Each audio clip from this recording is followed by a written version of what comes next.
සන්දානයක් විදිහට තිබුණේ එහෙම නැත්නම් ඔබතුමා කිව්වා වගේ ඉලෙක්ෂන් එකේ මොකක්ද පොදු ලකුණකින් තර්ක කරන්නද?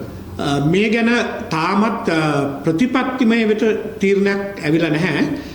පක්ෂ නායකයා හැටියට සජිත් ප්‍රේමදාස මැතිතුමා බාරගත්තා ඒ පිළිබඳ පූර්ණ ලෙස සාකච්ඡාවන් මෙහෙවන්න. ඒ අනුව මම හිතන්නේ පළමු පියවර යා යුතුව තිබෙන්නේ සන්දානගත දේශපාලනය. මොකද ඒකට හේතුව තමයි පක්ෂ දෙකක් මෙතන තිබෙන්නේ.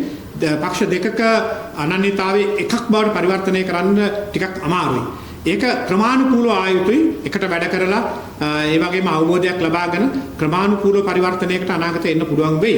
හැබැයි ආරම්භයේ හැටියට මම හිතන්නේ සන්දානයක් හැටියට ක්‍රියා කිරීම තමයි මුලින් ආරම්භ වෙන්නේ.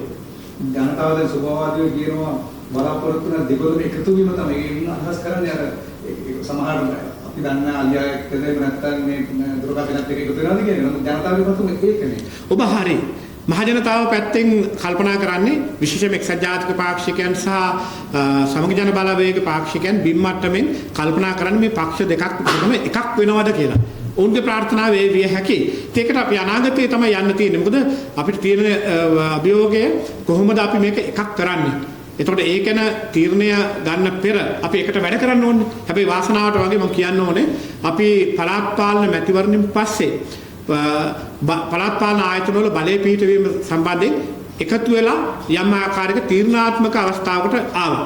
එතකොට ඒ ආපෙකින් අපේ අතර හොඳ හිත ප්‍රචාරය කරගන්න පුළුවන් වුණා, පතරව ගන්න පුළුවන්කම ලැබුණා. ඒලත් අත්දැකීම් බොහොමයක් තිබෙනවා. ඒ නිසා ආරම්භක පියවර සන්දානගත දේශපාලනයක් ආරම්භ කිරීම.